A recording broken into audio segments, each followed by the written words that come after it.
सतगुरुदेव की जय। बंदी छोड़ कबीर परमेश्वर जी की जय। बंदी छोड़ गरीबदास जी महाराज जी की जय। स्वामी रामदेवानंद जी गुरु महाराज जी की जय हो।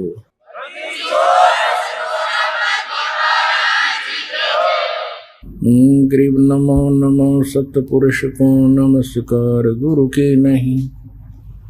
सुर नर मुनि जन साधुआं संतों सर्वस दी नहीं। सतगुरु साहेब संत सब डंडो तम प्रणाम। आगे पीछे मध्य हुए तिनको जा कुर्बान। नराकार निर्विषम काल जाल भय भंजनम। निर्लेपम निज निर्गुणम अकल अनुपवेशोन्दनम। सोहम सुरति समाप्तम सकल समाना निर्तल। उज्ज्वल हिरंबर हरदमम बेपरवाह अथा है। वार पार नहीं मध्यतम। गरीब जो सुमर सिद्ध होई। गणनायक गलता ना करो अनुग्रह सोई। पारस पद परवाना। आदि गणेश मनाऊं गणनायक देवन देवा। चरण कमल लो लाऊं आदंत करूं सेवा। परम शक्ति संगीतम हृदय सिद्धि दाता सोई। अवगत गुण अतीतम सत्य पुरुष निर्मोही। जगदम्बा जगदीशम मंगल रूप मुरारी। तन मन अर्पों शीसम भक्ति मुक्ति भंडारी।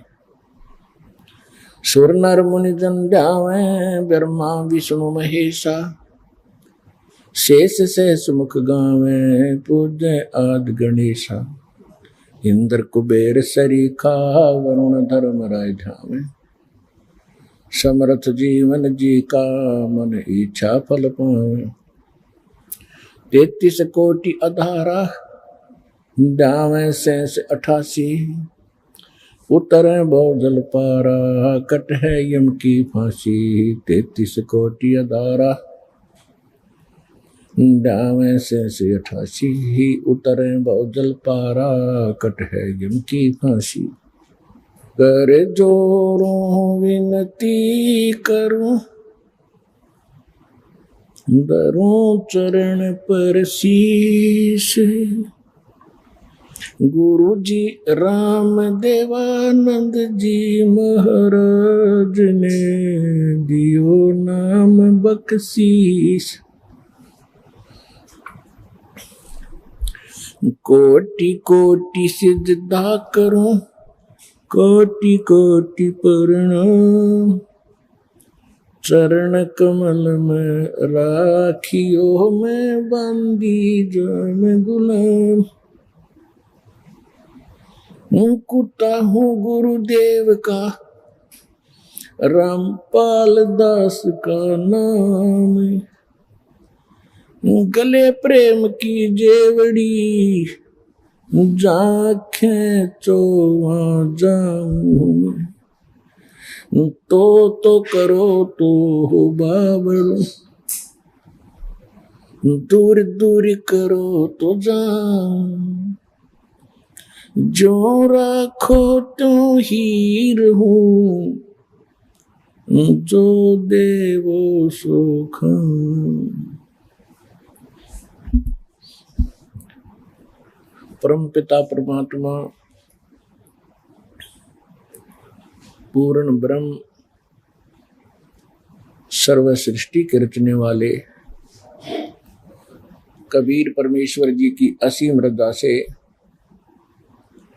आप उस परमात्मा की चंद पुण्यात्माएं परमेश्वर की महिमा सुनने के लिए उन्हीं की कृपा से आज सत्संग के अंदर उपस्थित हुए। धन्य है आपके पूर्व जन्म के शुभ संस्कार जिनके परिणाम स्वरूप आप सत्संग में विराजमान हुए। धन्य है आपके माता पिता जिनसे आपको ऐसे शुभ समय में मानव शरीर प्राप्त हुआ। अब सत्संग के अंदर आने से प्राणी को ज्ञान होता है कि मानव शरीर किस लिए प्राप्त हुआ था। क्योंकि जब ये बालक रूप में आत्मा संसार के अंदर मां के गर्भ से आता है, उस समय इस काल भगवान की व्यवस्था से त्रिगुणमयी माया के प्रभाव से रजगुण ब्रह्मा जी, सतगुण विष्णु जी, तमगुण शिव जी, ये मिलकर के एक त्रिगुणमयी माया कहलाती है। इसके कुप्रभाव से हम अचेत हो जाते हैं। हम अपने पूर्व जन्म की सब बातें भूल जाते हैं। फिर हम जिस भी समाज में जन्म लेते हैं, जिस भी धर्म में हम जन्म लेते हैं, जिस भी कंट्री में, देश में या प्रदेश में हम जन्म लेते हैं, हम फिर उन्हीं परंपराओं से रंग दिए जाते हैं नए सिरे से। फिर हमें वही भाषा अच्छी लगती है, वही कल्चर अच्छा लगता है, वही ज्ञान अच्छा लगता है, वही भगवान अच्छा लगता है। फिर हम धीरे धीरे सियाने होते हैं, बड़े होते हैं, अब तो एजुकेटेड भी हो गए हैं, शिक्षित भी हो गए। जब हम सत्संग सुनने के लिए कहीं भी साधु संतों के पास जाते रहे या कोई धार्मिक ग्रंथ हमने पढ़े, सभी अपने अपने भगवानों को पूज रहे होते हैं, फिर भी कहते हैं परमात्मा एक है, कुल का मालिक एक है।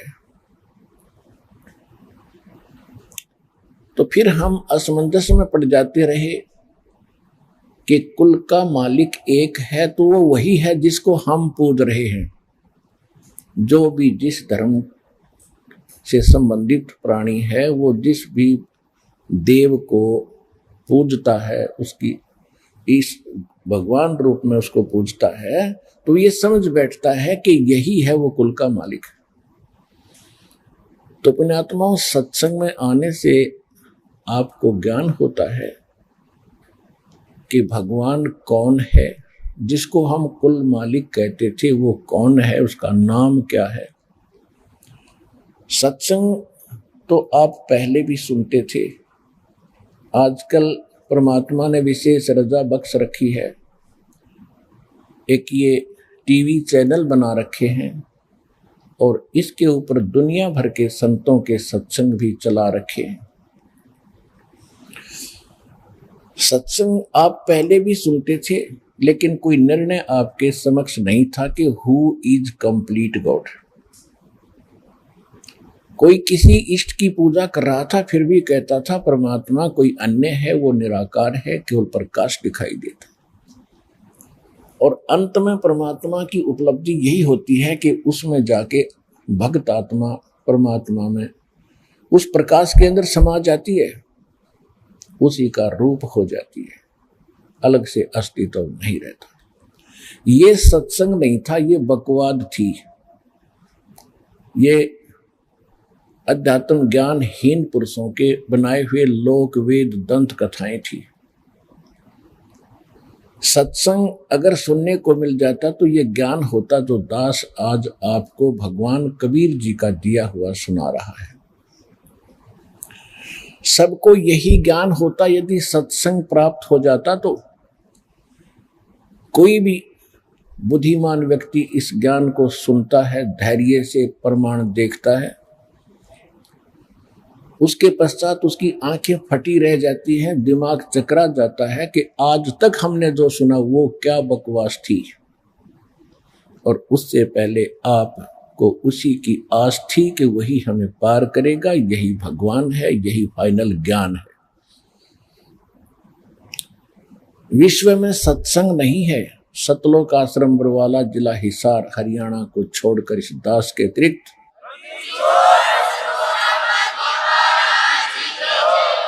पूरे विश्व में कोई सत्संग करने वाला नहीं है। लोक वेद दंत कथा केवल अपनी मन गढ़ंत कहानियां बनाकर दुनिया को रिझाने वाले इस संत पद को प्राप्त वो नकली डुप्लीकेट संत हैं। जिनके पास न कोई ज्ञान है न कोई भक्ति का समाधान है। सत्संग परमात्मा ही कर सकता है, क्योंकि सत्संग उसको कहते हैं जो केवल सत्य पर आधारित हो, और सत्य भगवान के बिना कोई बता नहीं सकता। ब्रह्मा विष्णु महेश जी को हम सुप्रीम माना करते थे, इनकी अब जीवनी पढ़ने से पता लगा पुराणों से कि ये जन्म मृत्यु के अंदर हैं, इनकी जन्म मृत्यु होती है। ये सुप्रीम गॉड नहीं है, ये कंप्लीट गॉड नहीं है, पूर्ण परमात्मा नहीं है, सबके सृजनहार नहीं है। इनके भी माता पिता है, और जो ज्ञान हमें प्राप्त था पुराणों का वो ब्रह्मा जी का दिया हुआ था। तो ब्रह्मा जी भी जन्म मृत्यु के अंदर हैं, और पुराण के अंदर देवी पुराण में 3रे स्कंद में जिसमें नारद जी से व्यास जी ने पूछा कि हे मुनि जी, आप तो ब्रह्मा जी के पुत्र हैं और ब्रह्मा जी पूर्ण विद्वान हैं, आप कृपा मुझे सृष्टि की उत्पत्ति की जानकारी दीजिए, और इस सृष्टि में कौन पूज्य देव है वो बताइए। नारद जी ने कहा, व्यास जी मैं आपको वो ज्ञान सुनाना चाहता हूं जो मैंने अपने पिता ब्रह्मा जी से पूछा था। ब्रह्मा जी को ये सभी आज तक हिंदू धर्म के जो भक्त श्रद्धालु हैं वो पूर्ण विद्वान मानते रहे, और व्यास जी को बड़ा अच्छा लगा कि आज मुझे उसके पुत्र के मुख से आज सच्चाई जानने को मिलेगी, क्योंकि पिता पुत्र तो रोजाना ही चर्चा करते रहते हैं।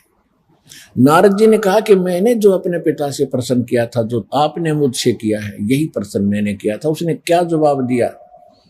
उसने कहा कि बेटा नारद, जो विषय में तूने मुझे पूछा है इसके विषय में मैं क्या जवाब दूं, क्योंकि जब मेरा जन्म हुआ मैं कमल के फूल पर बैठा पाया था।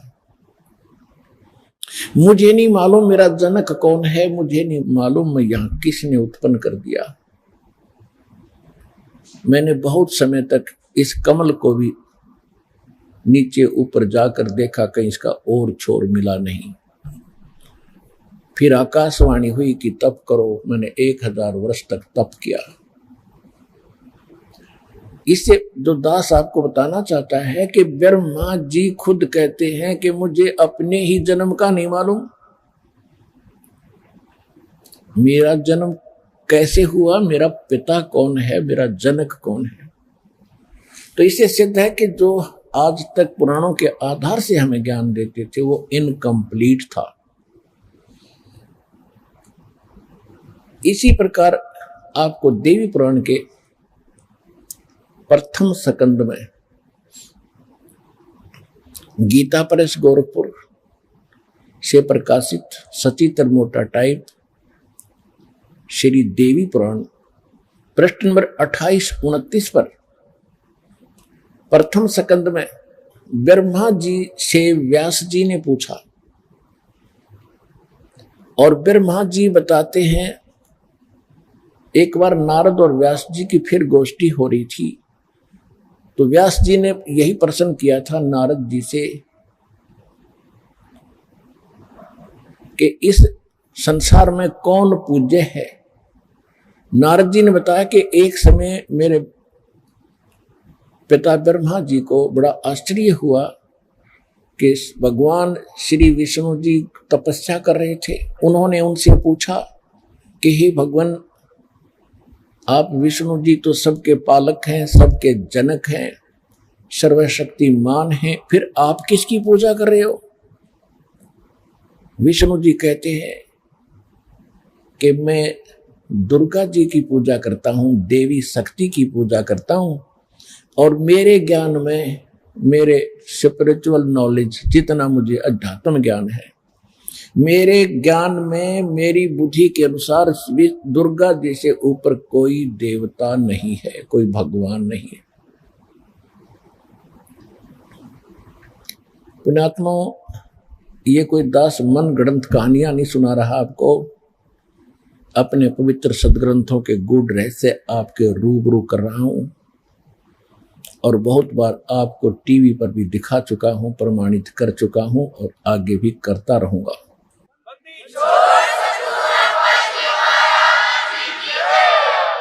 क्योंकि ये एक ऐसा स्कूल है, विद्यालय है, जिसमें प्रथम कक्षा के बच्चे भी आते हैं, जिन्होंने आज ही उपदेश दीक्षा ली है, प्रवेश पाया है। किसी ने 2 वर्ष हो गए हैं, किसी ने 6 महीने हुए हैं, किसी ने 10 वर्ष हो गए हैं, लेकिन सत्संग की आवश्यकता सभी को होती है। जैसे सुबह खाना खाते हैं, बूढ़े भी खाते हैं, जवान भी खाते हैं, बालक भी खाते हैं, और शाम को भी भूख लगती है तो वो स्वस्थ हैं। अन्यथा कोई रोगग्रस्त हो चुके हैं जो सुबह खाने के बाद शाम को भूख नहीं लगती। रोटी वही होती है, सब्जी में फेर बदल थोड़ा बहुत हो सकता है। इसी प्रकार सत्संग वचन वही होते हैं, ये आत्मा की खुराक है, आहार है, और ये बच्चों को भी आवश्यकता है।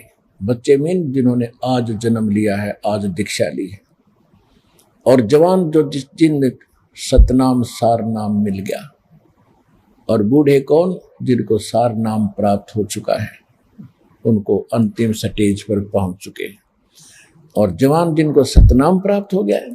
तो इन सभी को आखिरी सांस तक इस सत्संग की आवश्यकता होती है। तो कहने का भाव ये है दास का कि फिर विष्णु जी कहते मैं दुर्गा जी से ऊपर कोई भगवान के बारे में जानता ही नहीं, ये सुप्रीम पावर है, सबकी मालिक है, सबकी जनक है।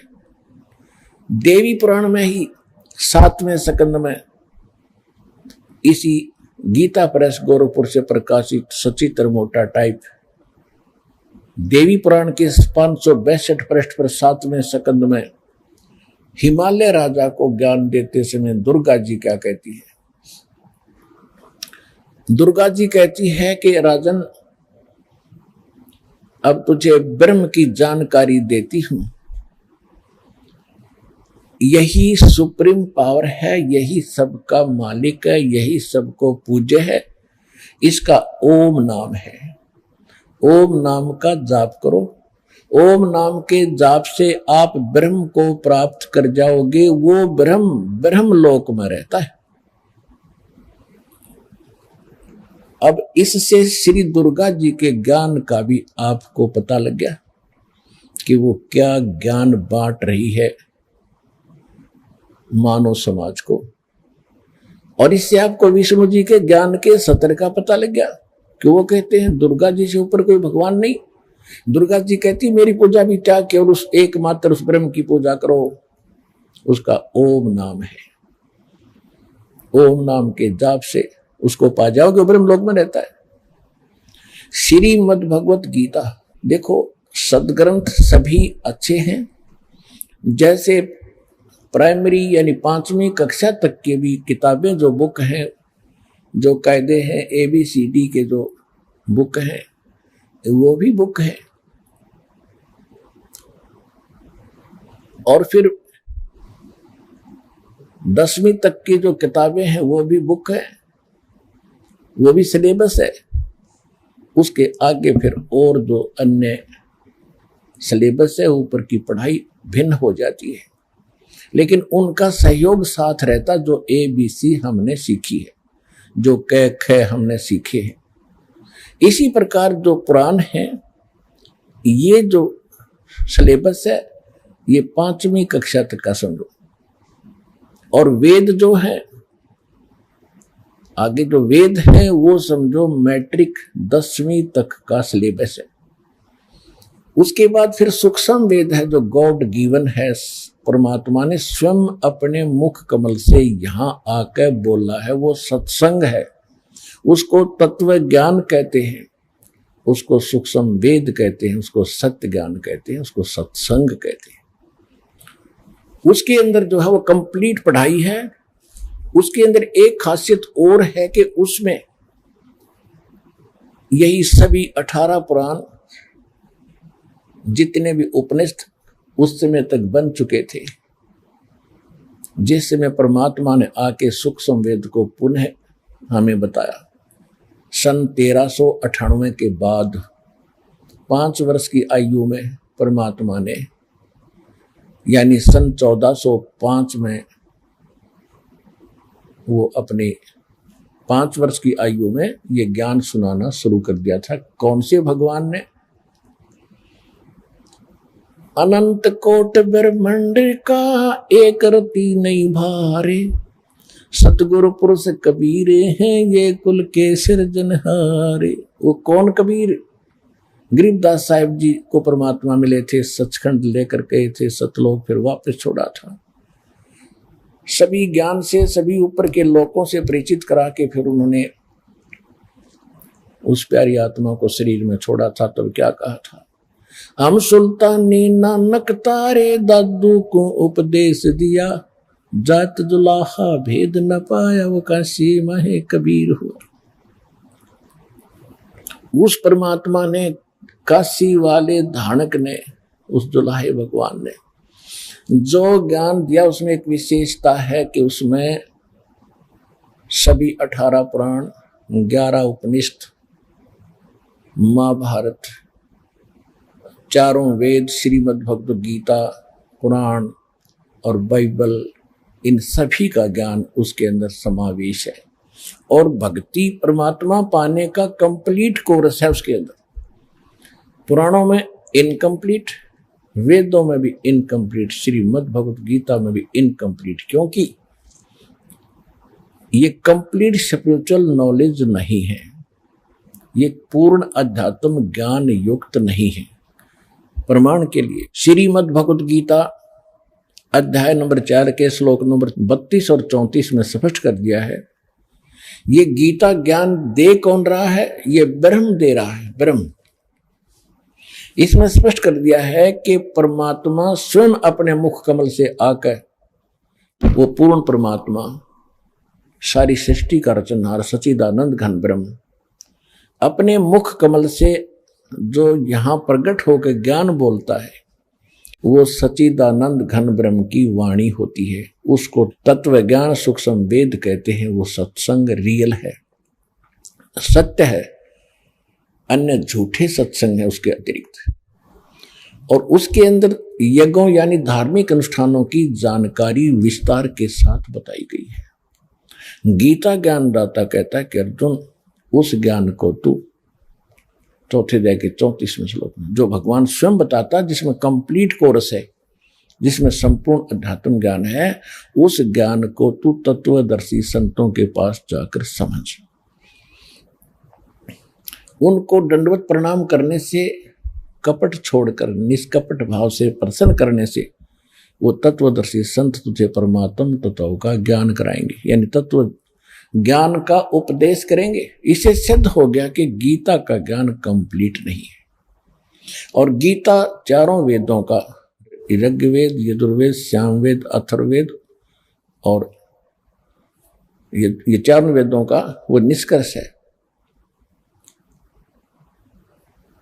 यजुर्वेद अध्याय नंबर 40 के श्लोक नंबर 10 में स्पष्ट किया है कि कोई तो परमात्मा को संभवात कहता, संभवात माने जन्म लेता है, श्री राम और कृष्ण रूप में अवतार, जैसा ये मानते। और कुछ कहते हैं कि वो असंभवात है, वो जन्म लेने वाला है ही नहीं, अजन्मा है, और वो निराकार है, वो जन्म नहीं लेता। वो कैसा है? परमात्मा साकार है या निराकार है, जन्म लेता है या नहीं लेता है, उसकी जानकारी वो तत्वदर्शी संत बताते हैं, उनसे सुनो। तो इससे सिद्ध हो गया कि ये कंप्लीट नहीं है, संपूर्ण ज्ञान नहीं है हमारे श्रीमद् भगवद गीता और वेदों में। तो इससे सिद्ध हो गया कि ये कंप्लीट ज्ञान नहीं है। तो कंप्लीट यानी संपूर्ण ज्ञान वो परमात्मा स्वयं बताते हैं। अब आपको बताते हैं कि जैसे दुर्गा जी ने कंप्लीट ज्ञान अपना बता दिया, जो जितना वो जानती हैं कि ब्रह्म से ऊपर और कोई भगवान नहीं, कोई शक्ति नहीं, उसका ओम नाम है और उसका जाप करो। ओम के जाप से ब्रह्म की प्राप्ति होगी, ब्रह्म रहता ब्रह्मलोक में। अब श्रीमद् भगवत गीता चारों वेदों का निष्कर्ष है और कलयुग के अंदर इसको समझने, चारों वेदों को समझने का एक आसान तरीका बनाया गया। इसमें गीता अध्याय नंबर 8 के श्लोक नंबर 13 में गीता ज्ञान दाता कहता है, ओम इति एकाक्षरम ब्रह्म व्यवहारन माम अनुसमरण ये परियाति तजंदेहम सयाति परमाम गतिम। मुझ ब्रह्म का एक ओम मंत्र है और कुछ नहीं, इति बस। और इसका अंतिम श्वास तक सिमरण कर, उच्चारण करके सिमरण करता हुआ जो शरीर छोड़कर जाता है, वो ओम से मिलने वाली परम गति को प्राप्त होता है। ओम से क्या प्राप्ति होती है, ये दुर्गा जी ने देवी पुराण में बता ही दिया कि ब्रह्मलोक प्राप्ति होती है और ब्रह्म का ये जाप है। और ये गीता ज्ञानदाता खुद कहता, श्री कृष्ण जी में प्रवेश करके ये बोल रहा है, जो ब्रह्मा विष्णु महेश के पिताजी हैं। इसने प्रतिज्ञा कर रखी है कि मैं कभी किसी के समक्ष अपने वास्तविक रूप में नहीं आऊंगा। गीता अध्याय नंबर 7 के श्लोक नंबर 24 और 25 में यह स्पष्ट भी करता है कि मैं अपनी योग माया से छुपा रहता हूं। यदि श्री कृष्ण ये भाषा बोलते तो श्री कृष्ण तो सामने खड़े थे, वो छुपे कहां किसी से। यदि श्री कृष्ण गीता जी का ज्ञान दे रहे होते तो ये शब्द नहीं बोलते। वो कहता, मैं अब देख बाहर निकला हूं, तेरे अंदर से प्रवेश करके बाहर आया हूं और ये मेरा वास्तविक रूप है और मैं कृष्ण नहीं हूं। मुझे अव्यक्त को ये व्यक्तिम आपनम मननते अबुधा, बेबुद्धि के लोग, ये मंद बुद्धि के व्यक्ति मुझ अव्यक्त को, मैं कभी किसी के सामने नहीं आता, छुपा रहता हूं। मुझे व्यक्ति मान रहे होंगे कृष्ण रूप में, मैं कृष्ण नहीं हूं। मैं तो अपनी योग माया से छुपा रहता हूं। ये मेरा अटल अनुत्तम नियम है। अटल माने सदा रहने वाला, अनुत्तम माने घटिया। क्योंकि जब एक सारी सृष्टि का यहाँ का मालिक माना जाता है, ब्रह्मा विष्णु महेश का पिता है, वो पिता आज पुत्रों को भी ज्ञान नहीं, मेरा पिता कौन है, कैसा है, तो वो व्यक्ति कैसा हो सकता जो अपने बच्चों से भी छुप कर रह रहा है। उसमें कोई दोष है, वो कोई निकम्मा आदमी है। अपनी उस इंसल्ट से डरने का कारण अपने बच्चों को भी मुंह नहीं दिखाता। वो मुंह दिखाने लायक नहीं रहा वो व्यक्ति जो ऐसे बोलता है। तो इसने ऐसी ही गलती कर रखी है और ऐसी कर ही रहा है। ये 1 लाख रोज मानव शरीरधारियों जीवों को खाता है। यहाँ हाहाकार मचती है, किसी का बेटा मर गया, किसी की बेटी मर गई, किसी का पति मर गया, किसी की पत्नी मर गई, किसी की माँ, किसी का बाप। तो ऐसा व्यक्ति सामने कैसे आएगा? तो ये खुद कहता है, मैं अपनी योग माया से छुपा रहता हूं, ये मेरी अटल प्रतिज्ञा है। तो इसे सिद्ध हो गया कि ये गीता ज्ञानदाता श्री कृष्ण में प्रवेश करके बोल रहा है कि मुझ ब्रह्म का ओम इति एकाक्षरम ब्रह्म व्यवहारन माम अनुसमरण। ब्रह्म माम यानी माम ब्रह्म, मुझ ब्रह्म का एक ओम मंत्र है और इसका सिमरण करता हुआ, उच्चारण करके सिमरण करता हुआ,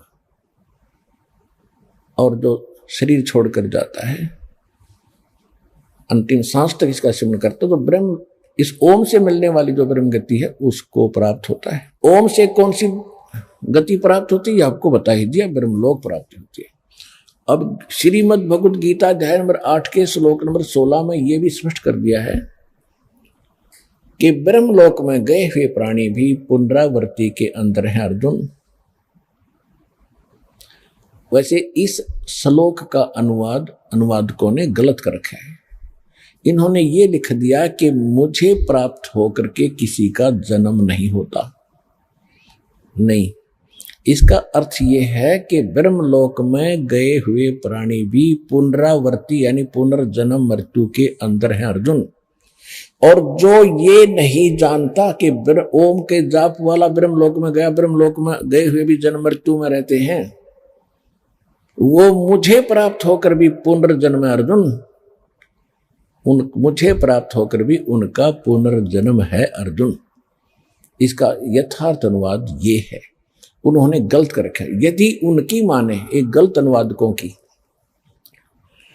ये झूठे अनुवाद कर रखे, इनको ज्ञान नहीं था। यदि इनकी बात को बड़ा करें कि गीता ज्ञानदाता ये कह रहा है कि मुझे प्राप्त होकर किसी का जन्म मृत्यु नहीं होता, ये गीता अध्याय नंबर 2 के श्लोक नंबर 12 में, गीता अध्याय नंबर 4 के श्लोक नंबर 5 में और 9 में, गीता अध्याय नंबर 10 के श्लोक नंबर 2 में ये स्वयं स्वीकार करता है कि अर्जुन तेरे और मेरे बहुत जन्म हो चुके हैं, तू नहीं जानता मैं जानता हूं।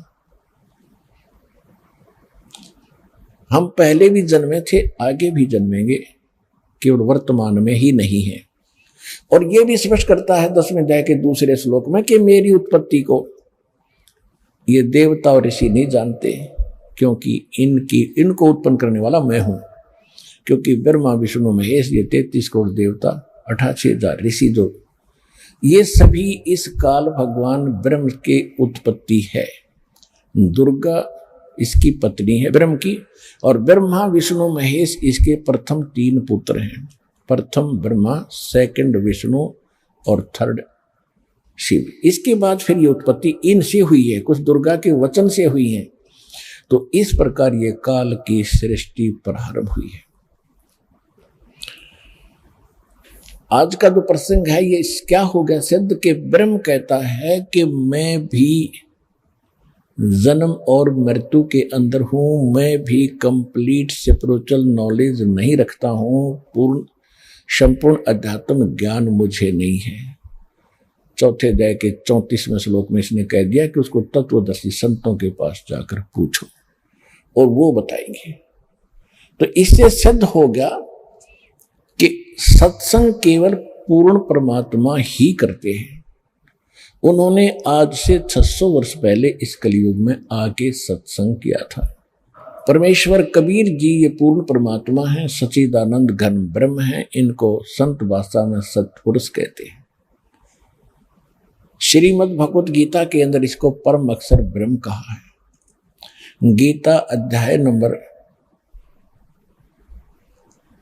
7 के श्लोक नंबर 29 में गीता ज्ञान दाता कहता है, वैसे तो गीता अध्याय नंबर 7 के अंदर बहुत कंप्लीट ज्ञान है, बहुत अच्छा ज्ञान है। इसमें यह भी स्पष्ट किया है कि जो अर्जुन मैं ज्ञान तुझे देने जा रहा हूं, इसको जानने के बाद फिर कुछ भी जानना शेष नहीं रह जाएगा। इसमें क्या बताया है 7वें अध्याय के 12 से लेकर 15 तक तो ब्रह्मा विष्णु महेश इन देवताओं की भक्ति करने वालों की स्थिति बताई है, उनका क्या होगा। इसमें स्पष्ट किया है कि रजगुण ब्रह्मा, सतगुण विष्णु, तमगुण शिव जी, इन तीनों के द्वारा जो भी हो रहा है उसका निमित्त कारण मैं हूं, मेन कारण कौन? ब्रह्म। ब्रह्मा जी से क्या होता है? यहां जीवों की उत्पत्ति करते हैं प्राणी, वासना वश होकर के, जीव के बस की बात नहीं। जैसे किसी ने शराब पी रखी है तो उसको चक्कर आना, गिर जाना, लड़खड़ा कर चलना, तुतला कर बोलना उसके बस की बात नहीं, उसके उस नशा है। इसी प्रकार इस ब्रह्मा जी से निकल रहे रजगुण के प्रभाव से सभी प्राणी युवा होते ही इनके ऊपर ये प्रभाव अपने आप ऑटोमेटिकली इफेक्ट करता है, जीव के बस की नहीं रहती। तो जिस कारण से संतानों उत्पत्ति सभी प्राणी करते हैं, तो इससे क्या हो रहा है? जीवों की उत्पत्ति, मनुष्यों की उत्पत्ति जिनको ये खाता है। और विष्णु जी के सतोगुण से क्या है कि यह स्थिति एक दूसरे में मोह ममता प्यार, और संपत्ति में मोह, माता पिता में ममता, बच्चों के अंदर प्रेम, पति पत्नी का, भाई बहन का प्यार। तो ये एक ऐसा जकड़ दिया जीव के बस का नहीं, इससे इधर उधर टस से मस हो जाए। और तीसरे देवता का आपको पता ही है क्या करता है? सबको मारता है, हर फिर भी हम इनको पूजते हैं। बताओ हमारी अकल पर पत्थर पड़ गए थे।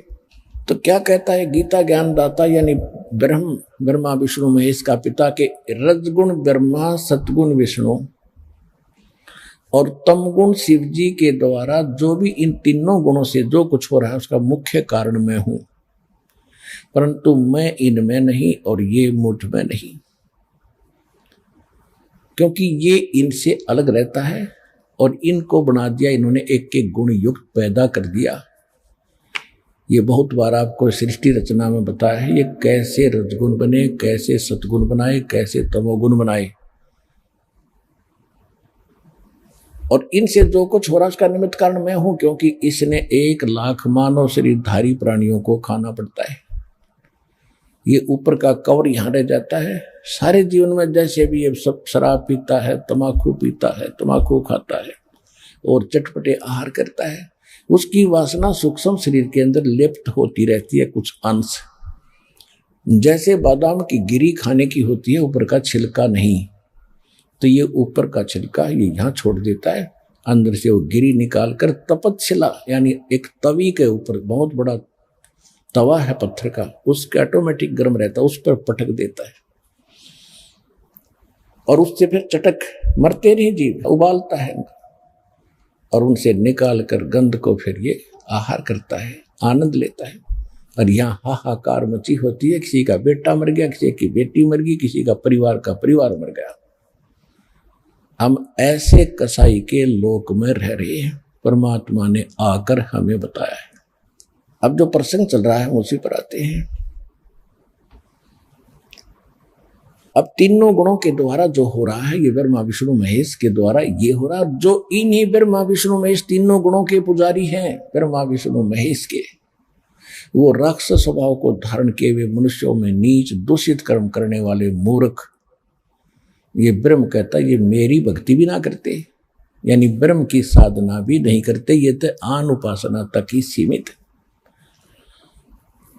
ये है गीता ध्यान बरसात के श्लोक नंबर 1 से लेकर 15 तक का निष्कर्ष।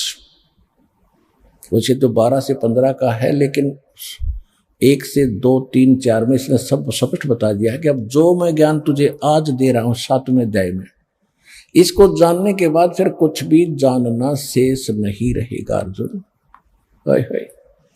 इसमें यह भी स्पष्ट कर दिया कि बलवानों का बल और बुद्धिमानों की बुद्धि मैं ही हूं। 7वें अध्याय के 6, 7, 8, 9 श्लोक में जब चाहे इनका रिमोट ऑन कर देता हूं, जब चाहे इनकी बुद्धि बंद कर देता हूं। जैसे उदाहरण के लिए जब सीता जी का अपहरण कर लिया रावण ने, रामचंद्र जी को पता नहीं मेरी पत्नी ने कौन उठा ले गया, और त्रिलोकी नाथ को आवे। उधर से जब पार्वती जी ने देखा आसमान से शिव जी के साथ बैठे कि हे भगवान ये आदमी क्यों रो रहा, डकरा डकरा के वृक्षों से लिपट लिपट के, तो श्री शंकर भगवान ने कहा कि इंसान नहीं है, ये विष्णु भगवान के हैं स्वयं, इनकी पत्नी गुम हो गई है इसलिए रो रहे हैं, सीता गुम हो गई है। तो पार्वती को शंका हुई कि भगवान और रोए क्यों? तो पार्वती जी ने कहा कि मैं परीक्षा लूंगी, सीता रूप धारूंगी, इसके सामने जाऊंगी, अगर मुझे पहचान लेंगे कि मैं पार्वती हूं, सीता नहीं हूं, तो मैं भगवान मान लूंगी, आपकी बात को मैं सत्य मानूंगी। तो भगवान शिव ने कहा कि ऐसी गलती मत कर देना, यदि तूने सीता रूप बना लिया तो मेरे लिए पत्नी रूप में स्वीकार्य नहीं रहेगी, क्योंकि वो मेरे बड़े भाई की पत्नी है और बड़े भाई की पत्नी मां के तुल्य होती है, तो मेरी मां बन जाएगी। उस समय तो पार्वती जी ने कहा कि ठीक है जी, मैं ऐसा नहीं करूंगी। जब भी आंख में चौनी देकर भगवान शिव जी इधर उधर गए, सीता रूप बनाया, श्री राम के सामने खड़ी होगी। अब वहां काल ने उस अपने पुत्र विष्णु की बुद्धि ऑन कर दी राम की, और कहा कि हे दक्ष की बेटी माया, आप यहां किस लिए आई? भगवान शिव कहाँ रह गए, कहाँ छोड़े आई? तो बड़ी शर्मिंदा हुई पार्वती जी और कहा सचमुच भगवान शंकर आपको ठीक ही प्रणाम कर रहे थे, क्योंकि भगवान शिव ने जब ऊपर से प्रणाम किया तो पार्वती देख रही थी कि ये, क्योंकि पार्वती जी तो उसी को भगवान मान रही थी। हमारी यही स्थिति है, हम जिसकी पूजा करते हैं हम उसी को भगवान मान बैठे, उसके ऊपर मानते ही नहीं। तो पार्वती जी को यह भ्रम था कि महादेव जी के ऊपर कोई परमात्मा हो ही नहीं सकता, ये किसको प्रणाम कर रहे हैं। इस शंका का उसने समाधान करने के लिए ये ड्रामा कराया था। तो श्री रामचंद्र जी ने जब तो पहचान लिया कि तुम तो दक्ष की बेटी हो, भगवान शिव को कहां छोड़ आई।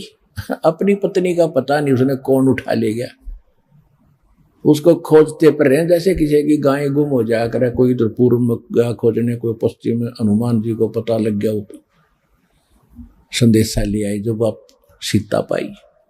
तो इससे सिद्ध हो गया कि कहता कि बुद्धिमानों की बुद्धि मेरे हाथ में है, मेरे कंट्रोल में है, जब चाहे इनको ऑफ कर दूं, जब चाहे ऑन कर दूं।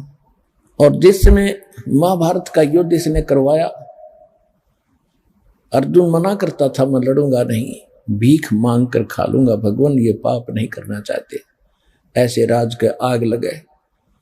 लेकिन उस समय काल श्री कृष्ण में प्रवेश करके उसको इतना डरा धमका दिया, सब भयंकर रूप दिखा दिया, ज्ञान का बहाना करके इधर उधर की अटपट करके उसने नाश करवा ही दिया। और उसमें अर्जुन के अंदर प्रवेश करके उसने ना जाने कितने मार डाले, उसमें ताकत दे दी। और जिसमें श्री कृष्ण जी का पूरा कुल नाश हो गया था, दुर्वासा जी के श्राप से 56 करोड़ यादव आपस में कट कर मर गए थे, कोई शेष नहीं बचा था। श्री कृष्ण जी को एक शिकारी ने विषाक्त तीर से मार दिया था। उसमें अर्जुन वहां की औरतों को लेकर इंद्रप्रस्थ आ रहा था। उसके पास वही धनुष था जिसको महाभारत में प्रयोग किया करता था, एक का मारा था 20 में से निकल जाता था, वही धनुष की उसके पास था। जंगली लोगों ने आके उनको घेर लिया, अर्जुन को पीटा, बहुत सी औरतों को उठा ले गए, उनके गहने तोड़ ले गए, और वो योद्धा अर्जुन खड़ा खड़ा कांप रहा है, धनुष उठाने की चेष्टा करता, धनुष नहीं उठ रहा है। तो बाद में रोता है कि इस कृष्ण जी ने हमारे साथ धोखा ही धोखा किया। जब मुझसे युद्ध करवाना था तब तो मुझे बल दे दिया, मैंने लाखों लोगों का कत्लेआम कर दिया इस तीर के साथ, इसी धनुष के द्वारा। और आज ये मेरे से उठ नहीं रहा, इसने मेरी सारी शक्ति छीन ली। ये बड़ा छलिया और कपटी आदमी था, ये नेक व्यक्ति नहीं था। तो यहां परमात्मा कहते तुमने इस बीमारी की जड़ का नहीं पता। श्री कृष्ण बुरा नहीं था, श्री कृष्ण छलिया नहीं था। छलिया तो यो काल है जो गुप्त रहकर सारे काम करता है। तो गीता अध्याय नंबर 7 के अंदर जो इसने वचन किया है कि इसके जानने के बाद कुछ भी जानना शेष नहीं रहेगा, उस कंसेप्ट को क्लियर कर रहा दास आज को आपको। और आपको ये बताना चाहते हैं कि सत्संग इस विश्व में आपको किसी ने सुनाया नहीं, क्योंकि भगवान के बिना सत्संग कोई कर ही नहीं सकता।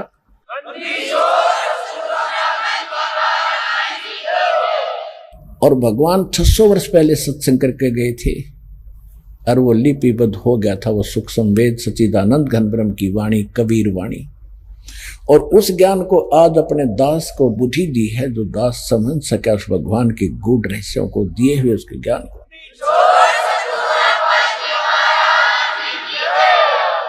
ये नकली कबीर पंथी लगभग 20 करोड़ होंगे, 20 से भी ज्यादा होंगे, और किसी को कै ख का पता नहीं परमात्मा के अध्यात्म मार्ग का।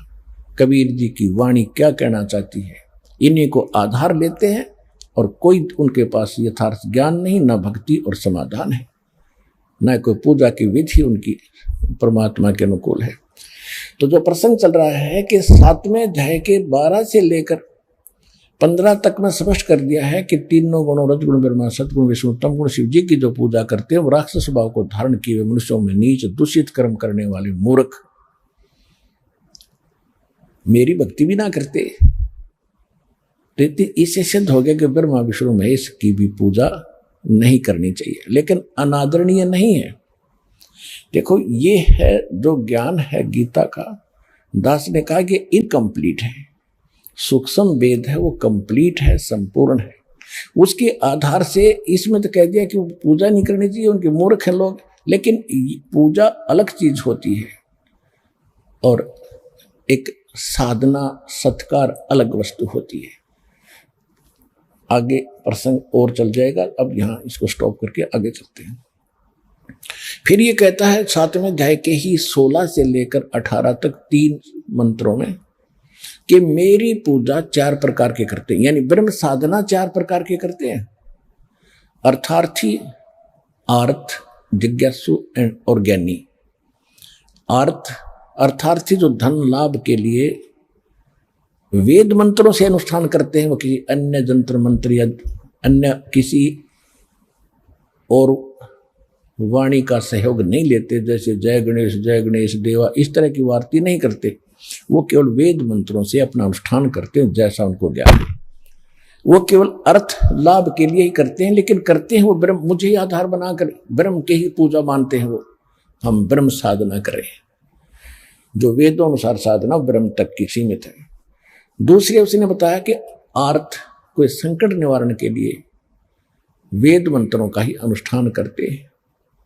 तीसरे बताए जिज्ञासु जो घर से निकलते हैं परमात्मा पाने के लिए, जैसे उनको संत ऋषि मार्गदर्शक मिल गए उन्होंने वो ज्ञान ग्रहण कर लिया।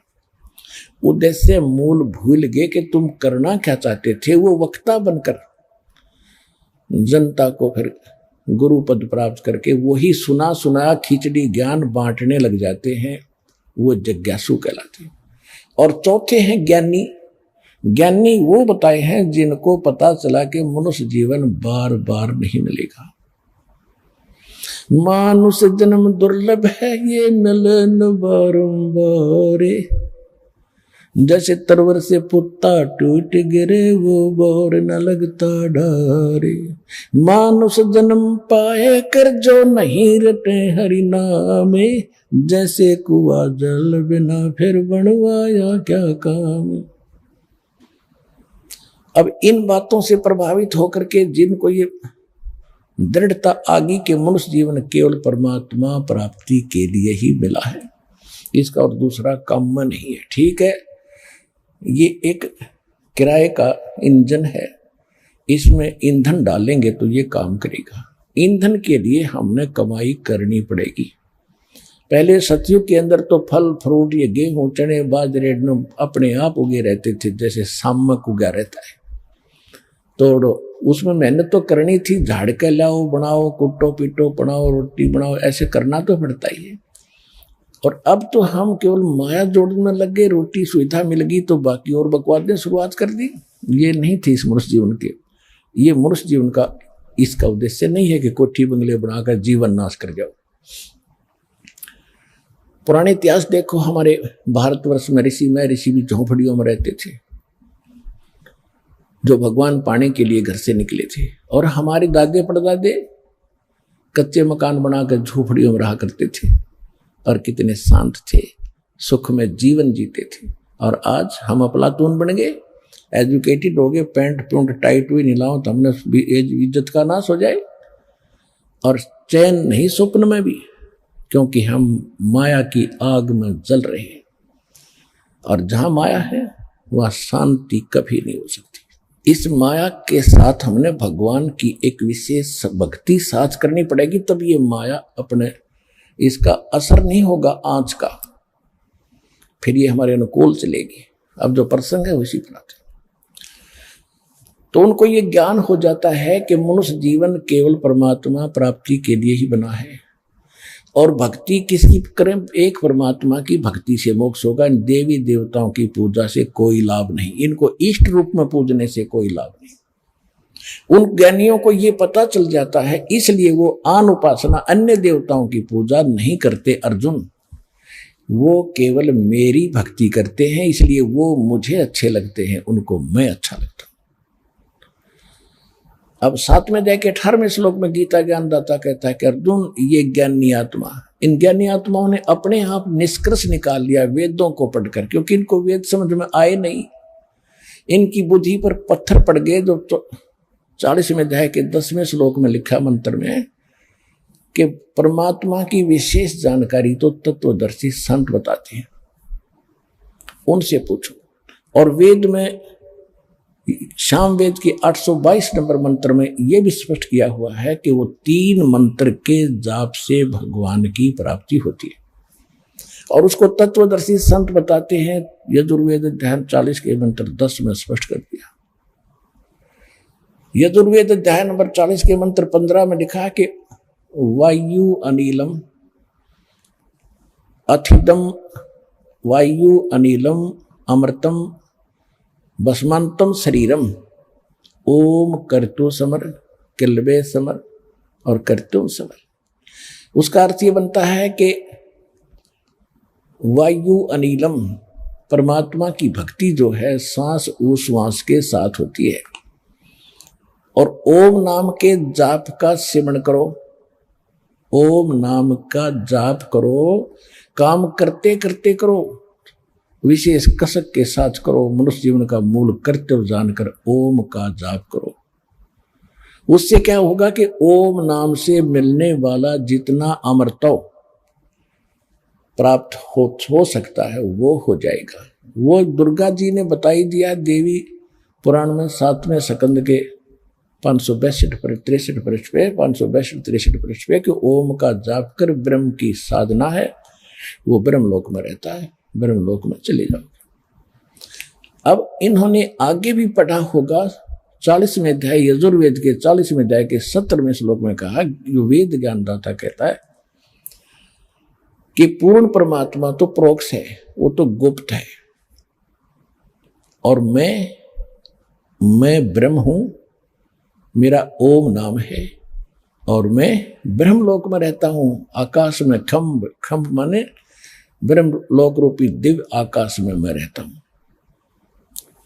अब इन्होंने इस ओम नाम को परमात्मा का मूल मंत्र मान लिया और ब्रह्म को सुप्रीम पावर पूर्ण परमात्मा मान लिया अज्ञानता से। इसके विषय में परमात्मा ने खुद कहा है कि गुरु बिन काहुन पाया ज्ञाना, जो थो था भूस छड़े मूढ़ किसाना। गुरु बिन वेद पढ़े जो प्राणी, समझन सार रहे अज्ञानी ही। इसी श्री देवी पुराण के अंदर सचित्र मोटा टाइप गीता प्रेस गोरखपुर से प्रकाशित 414 पृष्ठ पे व्यास जी बता रहे हैं कि राजन जन्मेजय को कि राजन सतयुग में ब्राह्मण वेद के पूरे विद्वान होते थे और वो दुर्गा की पूजा करते थे। खाक विद्वान थे वो वेद के, सतयुग के ब्राह्मण, और दुर्गा की पूजा करते थे। और दुर्गा कहती है ब्रह्म की पूजा करो, वो वहां तक भी बुद्धि ना छीन की। ये सारे माया जोड़ू थे, सिद्धि शादी प्राप्त करके प्रभु पा के गए, फिर गधे बन के घूमा यहीं पर।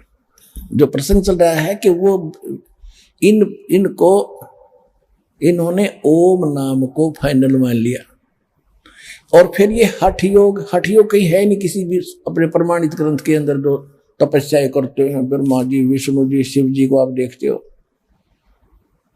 पुराणों में प्रमाण है कि 12,000 वर्ष तक विष्णु जी ने तप किया, श्री कृष्ण जी ने भी सैकड़ों वर्ष घोर तप किया पुत्र प्राप्ति के लिए।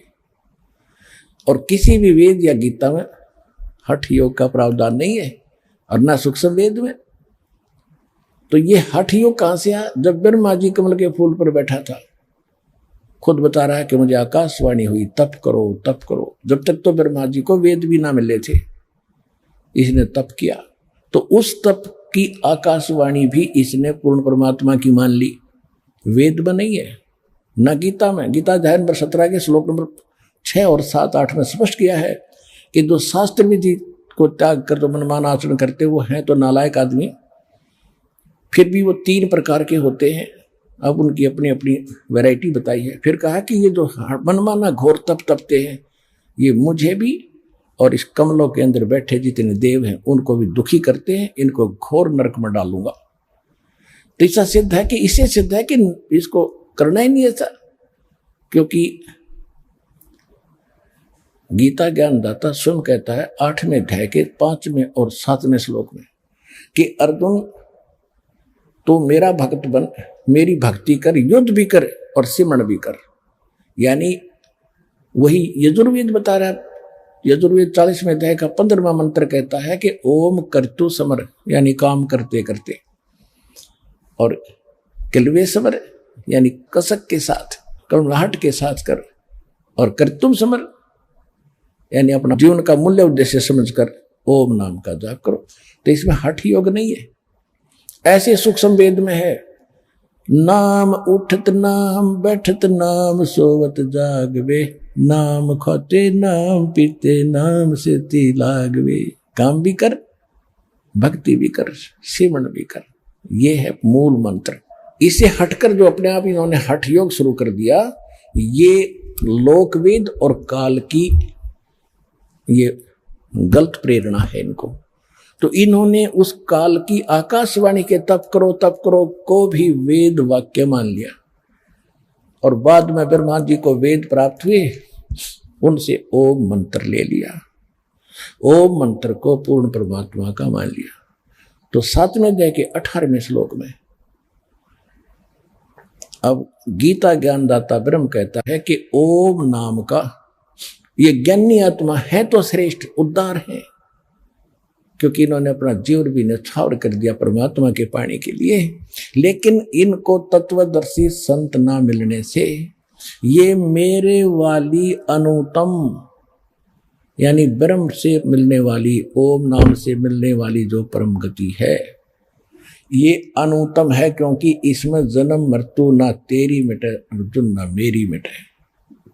और जब तक जन्म मृत्यु समाप्त नहीं होगी तो सुख कहाँ हुआ, परम शांति कैसी हुई।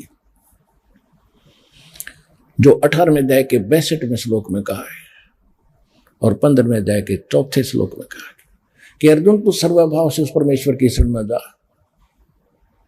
जो गीता ज्ञानदाता से कोई और है, ब्रह्म से अन्य है। उसकी कृपा से तो परम शांति को और सनातन परम धाम को प्राप्त होगा, उसी की कृपा से, उस परमेश्वर की कृपा से। 15वें अध्याय के 4थे श्लोक में स्पष्ट कर दिया कि परम शांति किसे कहते हैं कि तत्वदर्शी संत की प्राप्ति के उपरांत तत्व ज्ञान रूपी शस्त्र के द्वारा इस ज्ञान को काट के